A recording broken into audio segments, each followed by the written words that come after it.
My name is Marissa Hale, and I still remember the exact tone of my sister's whisper when she leaned toward my mother that night.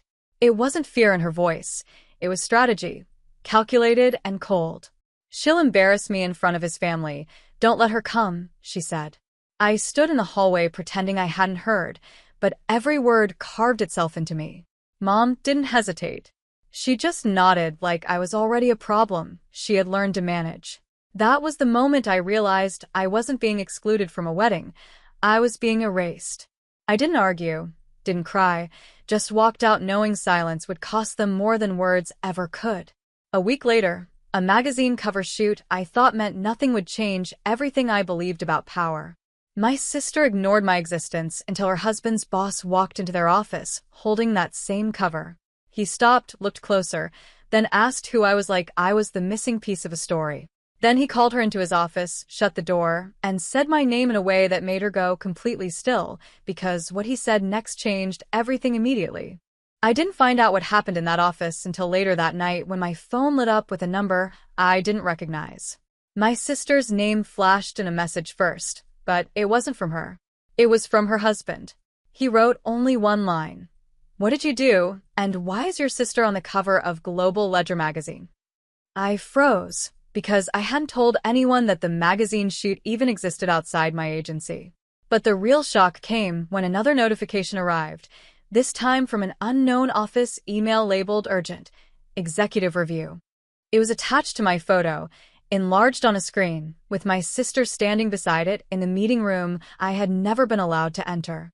Then the man who controlled half the city's media empire looked at my sister and said he remembered me, not as her relative, but as the girl he once approved for a private acquisition project that had been buried years ago after I refused to sign away my rights to my own name and image, and now he wanted to reopen the entire case immediately with her watching in complete silence, terrified and exposed.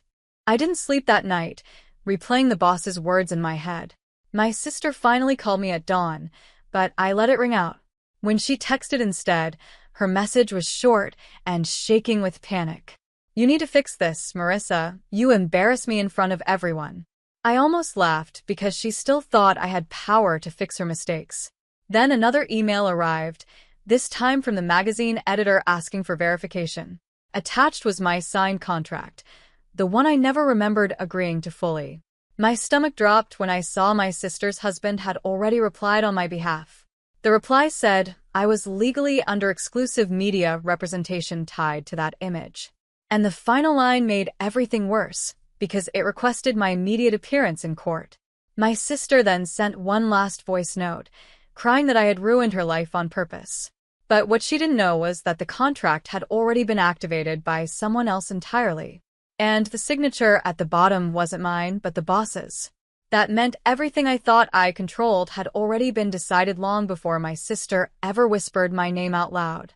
I didn't understand how deep the trap went until my phone rang again with a direct line from the magazine editor asking me to come to their headquarters immediately for a clarification session. I walked in thinking I was going to defend myself, but the moment I entered the glass boardroom, I saw my sister already sitting there beside her husband, both of them looking like they had been waiting for judgment. The editor didn't speak. First, instead, he turned the screen toward me, revealing internal emails that I had never seen, messages authorizing full public control over my image and name. My sister suddenly stood up, insisting I had signed everything willingly, but when the editor played a recording of her own voice agreeing to the submission on my behalf, her face went pale. The room shifted into silence until my sister's husband finally looked at me and asked why his company's legal department was treating me as a protected asset under executive review status, and that was when the editor slid a final document across the table that listed my sister as the one who initiated the entire legal transfer of my identity without my knowledge or consent, and it was all about to. I couldn't process the sentence before the room erupted into overlapping voices. My sister's hands shook as she reached for the document, but the editor pulled it back like it was evidence in a crime. "This is not possible," she whispered, but no one looked convinced anymore. The screen behind us updated again, showing timestamps of her authorization signature appearing on my file weeks before I even knew the contract existed. My chest tightened when I realized this wasn't about the magazine anymore. It was about ownership, and I was suddenly the thing everyone in the room was trying to claim or deny.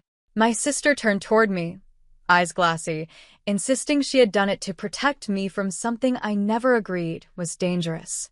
But the editor interrupted her and said the final approval didn't come from her account at all.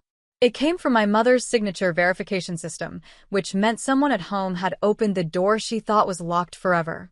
The room went silent as every head slowly turned toward me, waiting for me to respond, but I could only feel my life splitting into versions I no longer recognized. Then the call changed everything again. The call came through the boardroom speaker, and every eye shifted to the flashing red line on the screen. My mother's name appeared as the caller, and I felt my stomach drop before I even answered. The editor signaled for silence, but I already knew this wasn't a coincidence anymore. I pressed the speaker button, and my mother's voice filled the room with a calm that didn't match the chaos. She said she only signed what my sister told her to sign, believing it was harmless paperwork. But the legal officer interrupted, stating the transfer included full identity and media ownership rights. My sister suddenly shouted that I was lying, but her voice cracked halfway through. That's when the screen updated again, showing my name legally reassigned under a corporate trust. The editor went pale, because that trust was not supposed to be active yet, and according to the system logs, it had been triggered from a secure executive terminal inside my brother-in-law's company.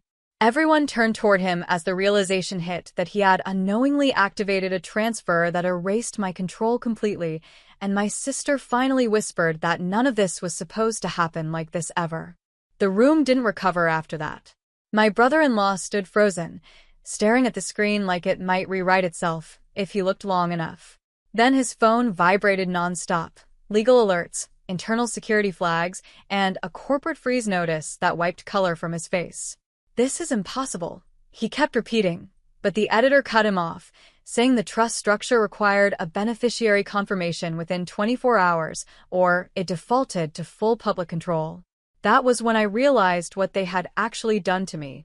My sister grabbed my arm, nails digging in, suddenly desperate instead of defensive. "Marissa, you have to tell them you didn't approve this," she begged, but I pulled away because for the first time I understood the truth. They had never needed my approval, only my silence. The legal officer slid another document forward, this one showing a pending press release scheduled for midnight. My name, my face, my story, already written without me. And then the editor said something that made the entire room go still. The only person who could stop the release wasn't me, it was the original signer who initiated the override. My sister slowly looked toward my mother's ongoing call and whispered, "Mom, what did you sign?" And the answer came immediately, breaking everything open again, because my mother finally admitted she didn't read the last page at all, and it had been switched just before she signed it, meaning the real mastermind was still hidden in plain sight and watching us unravel right now when the lights suddenly went out completely in the building. The building went dark, and for the first time, I heard my own breathing louder than their lies. In that silence, my phone lit up with a single encrypted message from the editor. It said the trust had been reversed, and the real beneficiary was never my sister or my mother, but me all along, hidden behind legal protection after I refused the original contract rewrite years ago. My sister's voice cracked through the darkness outside the door, but I didn't move when she begged me to fix what she destroyed. My brother-in-law's company was already locked out of the system, their access erased by executive override I never knew I held. Then the editor sent one final line. "You were never the target. You were the firewall." I watched the security feed flicker as my sister collapsed to her knees, realizing every decision she made had been routed through systems designed to expose her. I walked out of the boardroom as emergency lights returned, knowing every lie had already collapsed around them, and for the first time, I didn't feel erased. I felt authored, untouchable, and finally in control of everything they tried to steal from me any longer ever again.